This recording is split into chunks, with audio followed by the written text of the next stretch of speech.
Good morning. Exercise question number 9. Following is the balance sheet of KU Limited as on 31st/3/2017. ये KU की balance sheet है. Okay. Other information, यहाँ पे हमें adjustment दिया है. From the above information prepare final account of company for the year ending on 31st March 2017 as per Schedule 3 and Company Act 2013. Note to the account are not required. Final account prepare करने बोल रहे हैं तो हम prepare करते हैं. Final account के अंदर कौन से अकाउंट्स प्रिपेयर करना है हमें? इसमें प्रॉफिट एंड लॉस और बैलेंस शीट प्रिपेयर करनी है. ओके. तो हमने जो फॉर्मेट लर्न किया है वो अकॉर्डिंग हम लोग फॉर्मेट प्रिपेयर कर लेते हैं. ये हमने फॉर्मेट प्रिपेयर कर लिया है. Statement of profit and loss of KU limited for the year ending on 31st/3/2017. Revenue from operation, ये हमने फॉर्मेट प्रिपेयर कर लिया है. ओके. वैसे ही हमने बैलेंस शीट का फॉर्मेट प्रिपेयर कर लिया है. जो मैंने आपको लर्न करने बोला था वही है. ओके. अभी एक एक चीज को रीड करते हैं और उसकी पोस्टिंग करते हैं. आप लोगों को टेक्स्ट बुक के अंदर भी ध्यान देना है. फर्स्ट है equity share capital. Equity share capital balance sheet में लिखा जाता है. बैलेंस शीट में इक्विटी एंड लायबिलिटी के साइड लिखा जाता है. इक्विटी एंड लायबिलिटी में शेयर होल्डर फंड्स के अंदर शेयर कैपिटल दिया ना, ए शेयर कैपिटल, तो शेयर कैपिटल में हम लोग लिखेंगे equity share capital. Equity share capital. Okay. कितना अमाउंट दिया है? 2,40,000. यहाँ पे लिखना है 2,40,000. हो गया. सेकेंड है ऑफिस एंड सेल्स एक्सपेंसेस. ये क्या है? एक्सपेंस है. एक्सपेंस कहाँ पे लिखते हैं? प्रॉफिट एंड लॉस अकाउंट में लिखेंगे, है ना. Office and sale expense profit and loss में लिखेंगे एक्सपेंस के अंदर. तो यहाँ पे तो बहुत सारे एक्सपेंस है, तो ऑफिस और सेल्स का जो एक्सपेंस है उसको लिखते हैं अदर एक्सपेंस के अंदर. Office and sales expense. Office and sales expense. Okay. कहाँ पे आएगा? अदर एक्सपेंस के अंदर आता है. कितना दिया है? 24,000. तो हम यहाँ पे लिखेंगे 24,000. नेक्स्ट है परचेस. परचेस मीन्स हमने खरीदा है. एक्सपेंस हुआ है. कहाँ पे जाएगा? एक्सपेंस के अंदर जाएगा. एक्सपेंस के अंदर परचेस. कभी कभी यहाँ पे कॉस्ट ऑफ मटेरियल कंज्यूम्ड भी लिखा होता है. ओके. जब क्वेश्चन में परचेस लिखा होगा तो आप लोगों को परचेस लिखना है. अगर क्वेश्चन में कॉस्ट ऑफ मटेरियल कंज्यूम लिखा होगा तो आप लोगों को कॉस्ट ऑफ मटेरियल कंज्यूम लिखना है. ओके. तो यहाँ पे परचेस लिखा है. परचेस करने का कितना एक्सपेंस हुआ? 4,26,000. तो हम यहाँ पे लिखेंगे 4,26,000 लिखेंगे. उसके बाद आता है 10% डिबेंचर. डिबेंचर क्या होता है? लायबिलिटी होती है. ओके. लायबिलिटी बैलेंस शीट के अंदर आएंगे. इक्विटी एंड लायबिलिटी के साइड आएंगे. और डिबेंचर हमारी कैसे टाइप की लायबिलिटी है? नॉन करंट लायबिलिटी है कि करंट लायबिलिटी है? तो डिबेंचर नॉन करंट लायबिलिटी होती है. डिबेंचर 1 साल से ज्यादा समय की लायबिलिटी होती है, तो उसको किस में लिखेंगे? नॉन करंट लायबिलिटी में लिखेंगे. ओके. डिबेंचर हमारा लॉन्ग टर्म बोरोइंग होता है. क्या होता है? Long term borrowing. तो हम यहाँ पे लिखेंगे 10% डिबेंचर. कितना अमाउंट बोल रहे हैं? 1,20,000. नेक्स्ट है सेल्स. सेल्स कहाँ पे लिखना है? प्रॉफिट एंड लॉस में ही लिखना है. देखो मैं आप लोगों के लिए थोड़ा इजी कर देती हूँ. सेल्स भी P&L में लिखेंगे, परचेज भी P&L में लिखेंगे. सेल्स होगा तो रेवेन्यू फ्रॉम ऑपरेशन में लिखेंगे. ओके. कितना है सेल्स? 9,60,000. 9,60,000. सेल्स होगा तो कहाँ पे लिखेंगे? Revenue from operation. अगर परचेस लिखा होगा तो एक्सपेंस के अंदर जाके परचेस लिखना है और फिर अमाउंट लिख देना है। हो गया यहां तक। सॉफ्टवेयर, सॉफ्टवेयर क्या होता है? सॉफ्टवेयर असेट्स होती है। क्या होती है? सॉफ्टवेयर असेट्स होता है। कहाँ पे लिखेंगे? बैलेंस शीट के अंदर जाएंगे, असेट्स के अंदर जाएंगे। कौन से टाइप का असेट है software? Intangible asset. Software intangible asset है, तो इंटेंजिबल असेट्स के बाजू में लिखेंगे सॉफ्टवेयर। कितना है अमाउंट? 1,20,000। सॉफ्टवेयर के बाद है वेजेस। वेजेस होता है एक्सपेंस। प्रॉफिट एंड लॉस में आएंगे, एक्सपेंस के अंदर आएंगे एम्प्लॉय बेनिफिट एक्सपेंस। वेजेस किसको देते हैं? एम्प्लॉयज को देते हैं, तो वेजेस आएंगे एम्प्लॉय बेनिफिट एक्सपेंस के अंदर। वेजेस कितना है? 24,000। वेजेस है 24,000। ओके, इसको मैंने अंदर इसीलिए लिखा है क्योंकि आगे मेरे को सैलरी भी दिख रही है, इसीलिए इसको मैंने अंदर लिखा है। वेजेस के बाद debenture interest. Debenture interest, interest पे करना। डिबेंचर लायबिलिटी होती है, लायबिलिटी पे इंटरेस्ट पे करना, एक्सपेंस हो जाता है। तो कहाँ पे लिखेंगे? प्रॉफिट एंड लॉस के अंदर लिखेंगे। इंटरेस्ट वाली चीजें कहाँ पे लिखते हैं? फाइनेंशियल कॉस्ट में लिखते हैं। यहाँ पे लिखेंगे डिबेंचर इंटरेस्ट। कितना बोल रहे? Debenture interest 12,000। उसके बाद है सैलरी। सैलरी एम्प्लॉय को दी जाती है तो वो एक्सपेंस हुआ, एम्प्लॉय बेनिफिट एक्सपेंस हुआ, तो वेजेस के साथ सैलरी को भी ऐड कर देंगे। सैलरी कितनी है? 12,000। ओके, तो 24,000 वेजेस, सैलरी है 12,000। अमाउंट कितना आएगा बाहर? सैलरी 3 लाख है। Okay, wages 24,000 plus salary 3 lakh, दोनों एम्प्लॉय बेनिफिट एक्सपेंस है, तो दोनों को ऐड करके कितना अमाउंट आएगा? 3,24,000। सैलरी के बाद है bank overdraft. Bank overdraft liability होता है, तो बैलेंस शीट के अंदर आएंगे हम लोग। कौन सी लायबिलिटी है ये? करंट लायबिलिटी है। करंट लायबिलिटी के अंदर कौन सा? Short term borrowing. ओके, यहाँ पे लिखना है हमें बैंक ओवरड्राफ्ट। बैंक ओवरड्राफ्ट कितना है? Bank overdraft 14,400।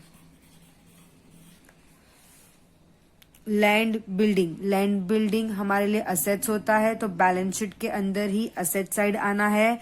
लैंड बिल्डिंग हम लोग का नॉन करंट असेट्स में फिक्स असेट होता है ना? लैंड बिल्डिंग फिक्स असेट होता है। लैंड बिल्डिंग कितना है? अमाउंट 2,28,000। 2,28,000। ओपनिंग स्टॉक, अब यहाँ पे हमें कैलकुलेशन करना है। ओके, यहाँ पे एक वर्ड दिया है change in finished stock. Change in finish stock, तो इसका अमाउंट हमें कैसे मिलता है? ओपनिंग में परचेस को ऐड कर देने का माइनस क्लोजिंग करने का। क्लियर हुआ? चेंज इन फिनिश स्टॉक कैसे मिलेगा? अगर क्वेश्चन में ओपनिंग दिया होगा, उसमें परचेस को ऐड करो, उसमें से क्लोजिंग को माइनस करो। तो ओपनिंग बैलेंस दिया है 36,000 प्लस परचेस दिया है 4,26,000 हमें परचेस दिया है। क्लोजिंग, क्लोजिंग भी दिया है। देखो अदर इंफॉर्मेशन में क्लोजिंग है 42,000। ये दोनों को ऐड करके इसको माइनस करेंगे तो आंसर आएगा माइनस में। माइनस आंसर आया माइनस में। ये दोनों को ऐड करो और 42,000 से माइनस करो तो माइनस में आएगा 6,000। माइनस में इसलिए हम इसको क्या किस में लिखेंगे? ब्रैकेट में लिखेंगे। ओके, आप लोगों को क्वेश्चन में ओपनिंग स्टॉक दिया होगा तो हमें चेंज इन फिनिश स्टॉक कैसे मिलेगा? Opening plus purchase minus closing stock. Discount received, discount मिलना इनकम की बात है। अदर इनकम में जाएंगे, लिखेंगे डिस्काउंट रिसीव्ड। कितना? 15,600। डेटर्स, डेटर्स मीन्स क्या होता है? Trade receivable. कहाँ पे मिलेगा ये? बैलेंस शीट के अंदर मिलेगा। ट्रेड रिसीवेबल कितना है? 1,80,000। और क्या है एडजस्टमेंट में? दो एडजस्टमेंट थी, एक था क्लोजिंग स्टॉक। क्लोजिंग स्टॉक के दो इफेक्ट हो गए। क्लोजिंग स्टॉक भी एडजस्टमेंट में दिया है तो उसके दो इफेक्ट हो गए।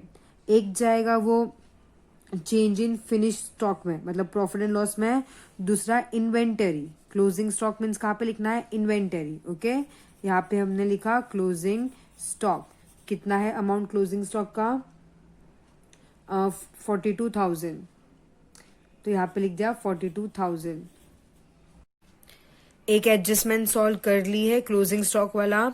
दूसरा एडजस्टमेंट है make provision for tax at 50% of net profit. Profit पे 50% प्रोविजन फॉर टैक्स क्रिएट करना है। ओके, तो पहले तो हम करेंगे ये दोनों इनकम को ऐड करके टोटल इनकम लिखेंगे।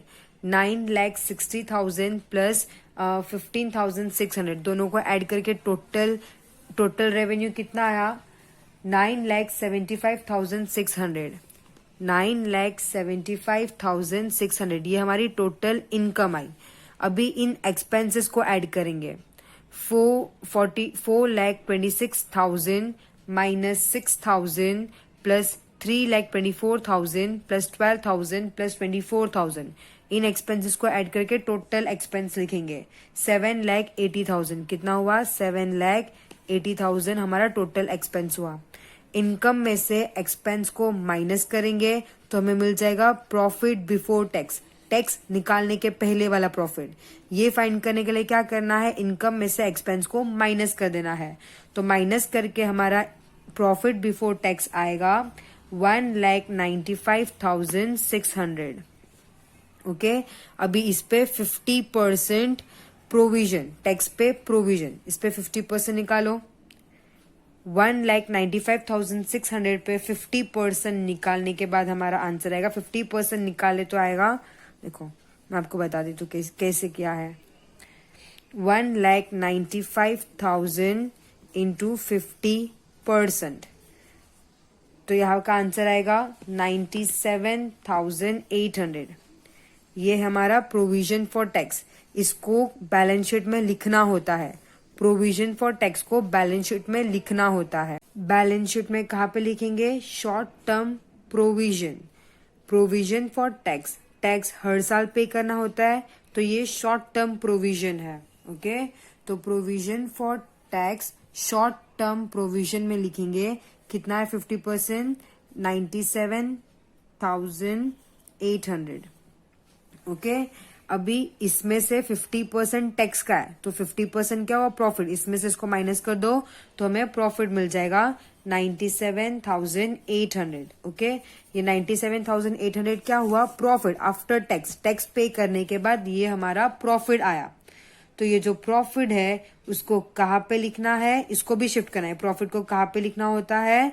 रिजर्व एंड सरप्लस में लिखना होता है। कहाँ पे लिखना होता है? रिजर्व एंड सरप्लस में।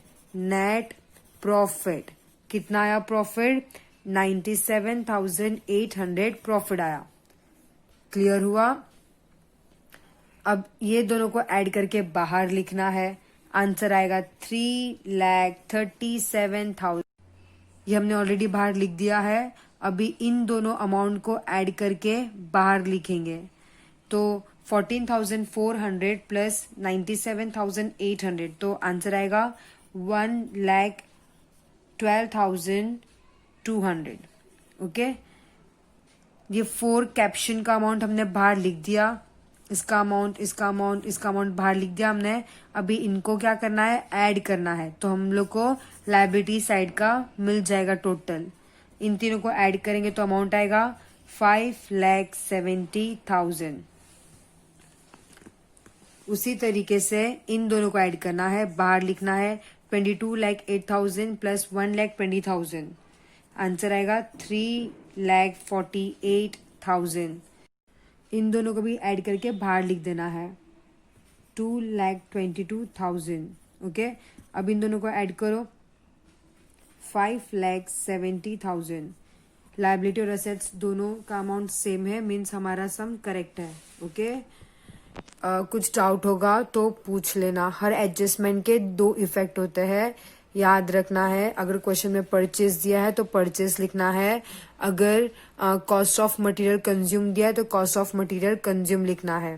ओके, जो भी हमारा प्रॉफिट आता है, टैक्स को डिडक्ट करने के बाद जो प्रॉफिट आता है वो उसको लिखते हैं रिजर्व एंड सरप्लस में लिखते हैं। क्लियर है? अगर कुछ डाउट आता है तो पूछ लेना। Next exercise question number 10। Following is a trial balance of Parth Limited as on 31st/3/2017. ये है रही trial balance. From the following information prepare final account of the company for the year ending on 31st/3/2017 as per schedule 3 of company act 2013। ये trial balance है, इससे हमें final account prepare करना है। तो हम स्टार्ट करते हैं। मैंने फॉर्मेट बना लिया है। देखो, सेल्स जाएगा प्रॉफिट एंड लॉस में, employ benefit expense profit and loss में, इन्वेंटरीज मतलब स्टॉक होता है, ये जाएगा बैलेंस शीट में, फाइनेंशियल कॉस्ट पीएनएल, फिर सिक्योरिटी प्रीमियम ये जाएगा रिजर्व एंड सरप्लस में जाता है। Okay, security premium reserve and surplus में जाएगा। Fixed asset balance sheet, trade payable balance sheet, equity share capital balance sheet, trade receivable balance sheet, other income PNL, long term borrowing balance sheet, cash and bank balance sheet, depreciation PNL, cost of goods sold PNL, non current investment balance sheet. Clear हुआ? अभी हमें सिर्फ इसको post करना है। Okay, बहुत easy chapter है। आप लोगों को सिर्फ याद रखना है कि इन्वेंटरी किसके अंडर जाएगा, सिक्योरिटी प्रीमियम किसके अंडर जाएगा, इन चीजों को सिर्फ याद रखना है। अगर ये याद रह गया, इसका कंसेप्ट समझ में आ गया कि क्यों ये वो हेडिंग के अंदर जा रहेगा, समझ में आ गया, तो ये चैप्टर आप लोगों को बहुत ईजी लगेगा। तो हम स्टार्ट करते हैं पोस्टिंग भी। आप लोगों को क्वेश्चन में भी ध्यान देना है। मैं स्क्रीन आंसर के साइड लेके जा रही हूँ। फर्स्ट है सेल्स। सेल्स जाएगा रेवेन्यू फ्रॉम ऑपरेशन में। आप लोगों को यहाँ पे लिखना है सेल्स। कितना दिया है सेल्स? 11,25,000। मैंने यहाँ पे लिखा 11,25,000 लिख दिया। फिर है employ benefit expense. Employ benefit expense, expense के अंदर ही लिखा हुआ है एम्प्लॉय बेनिफिट एक्सपेंस। कितना है? 1,95,000। मैं यहाँ पे लिखूंगी 1,95,000। फिर इन्वेंटरीज मतलब स्टॉक होता है, स्टॉक लिखा जाता है बैलेंस शीट के अंदर, असेट साइड आएगा इन्वेंटरी। ओके, कितना दिया है? 1,65,000। मैं यहाँ पे लिखूंगी 1,65,000। उसके बाद है financial cost. Financial cost means expense हुआ, एक्सपेंस के अंदर कहाँ पे जाएगा फाइनेंशियल कॉस्ट? ये रहा, ऑलरेडी लिखा हुआ है फाइनेंशियल कॉस्ट, है ना। कितना है? 26,250। 26,250। उसके बाद है सिक्योरिटी प्रीमियम। सिक्योरिटी प्रीमियम जाता है रिजर्व एंड सरप्लस के अंदर। मैं यहाँ पे लिखूंगी रिजर्व एंड सरप्लस में लिखूंगी security premium. Security premium. Okay, reserve and surplus में यहाँ का प्रॉफिट भी ऐड करते हैं, तो यहाँ पे प्रॉफिट लिखना है। ओके, और दोनों को ऐड करके जो अमाउंट आएगा वो बाहर। तो सिक्योरिटी प्रीमियम का अमाउंट कितना है? 60,000। ये 60,000 और जो भी प्रॉफिट आएगा उसको ऐड करके अमाउंट बाहर लिख देंगे। उसके बाद है फिक्स असेट टेंजिबल। तो फिक्स असेट, असेट्स के अंदर फिक्स असेट का लिखा हुआ है टेंजिबल असेट। फिक्स असेट कितना है? 12 लाख। तो मैं यहाँ पे लिखूंगी 12 lakh. Trade payable, trade payable भी ऑलरेडी बना हुआ है। कितना है ट्रेड पेएबल? 90,000। उसके बाद equity share capital 7,50,000। Share capital, equity share capital 7,50,000। उसके बाद है इक्विटी शेयर कैपिटल के बाद है ट्रेड रिसीवेबल। ट्रेड रिसीवेबल का भी ऑलरेडी बना हुआ है। कितना है अमाउंट ट्रेड रिसीवेबल का? 60,000। मैं यहाँ पे लिख दूंगी 60,000। उसके बाद अदर इनकम। अदर इनकम का 30,000 है, ऑलरेडी कॉलम बना हुआ है other income 30,000। Long term borrowing 5,25,000। Long term borrowing 5,25,000। 1000। Cash and bank balance जाएगा कैश एंड कैश इक्विवेलेंट के अंदर 90,000। उसके बाद डेप्रिसिएशन, पीएनएल में एक्सपेंस के अंदर लिखेंगे डेप्रिसिएशन, लिखा हुआ है डेप्रिसिएशन, अमाउंट है 33,750। Cost of goods sold, expense के अंदर ही cost of goods sold, purchase लिखा होता तो आप लोग यहाँ पे परचेस लिखते हैं, यहाँ पे कॉस्ट ऑफ गुड्स सोल्ड। आपके ट्रायल बैलेंस में कॉस्ट ऑफ गुड्स सोल्ड लिखा है इसलिए कॉस्ट ऑफ गुड्स सोल्ड लिखेंगे। ओके, अगर ट्रायल बैलेंस में परचेस लिखा होता तो यहाँ पे हम परचेस लिखते हैं। अमाउंट कितना है 6 lakh. Non current investment, balance sheet में चाहिए नॉन करंट इन्वेस्टमेंट। ओके, हमने सब पोस्ट कर दिया, अभी आप लोगों को टोटल करना है। दोनों को ऐड करके कितना अमाउंट आएगा 11,55,000। 11,55,000। एक्सपेंसेस को ऐड करके कितना अमाउंट आएगा 8,55,000। ये इनकम में से एक्सपेंस को माइनस कर देंगे तो हमारा अमाउंट आएगा, मतलब प्रॉफिट बिफोर टैक्स। टैक्स निकालने के पहले का प्रॉफिट कैसे मिलेगा, इनकम में से एक्सपेंस को माइनस कर देने का, तो कितना आएगा 3 लाख आएगा। ओके, प्रोविजन फॉर टैक्स नहीं दिया है, मतलब टैक्स का कोई प्रोविजन माइनस ही नहीं हुआ। टोटल प्रॉफिट कितना आया 3 लाख। ये प्रॉफिट को कहाँ पे लिखते हैं, रिजर्व एंड सरप्लस में लिखते हैं 3 लाख। ओके, 3 लाख प्रॉफिट है plus security premium 60,000। 3 lakh plus 60,000 कितना हुआ 3,60,000। 3,60,000। शेयर होल्डर फंड में जितनी भी चीजें ऐड करके बाहर अमाउंट लिखेंगे 11,10,000। ओके, इधर सिर्फ एक ही अमाउंट है तो 5,25,000। यहाँ पे भी सिर्फ एक ही अमाउंट है, बाकी सब में कुछ अमाउंट नहीं है तो 90,000। लायबिलिटी साइड को ऐड करेंगे, टोटल लायबिलिटी का आएगा 17,25,000। वैसे ही असेट्स को ऐड करेंगे, नॉन करंट असेट्स के दोनों अमाउंट को ऐड करेंगे तो आएगा 14,10,000। करंट असेट्स को ऐड करेंगे टोटल तो आएगा 3,15,000। असेट साइड के दोनों को ऐड करेंगे तो अमाउंट आएगा 17,25,000। असेट्स एंड लायबिलिटी इक्वल हो जाएगी, हमारा सम करेक्ट हो जाएगा। बहुत इजी चैप्टर है, आप लोगों को इसमें सिर्फ एक ही चीज करनी है, फॉर्मेट लर्न करना है। ओके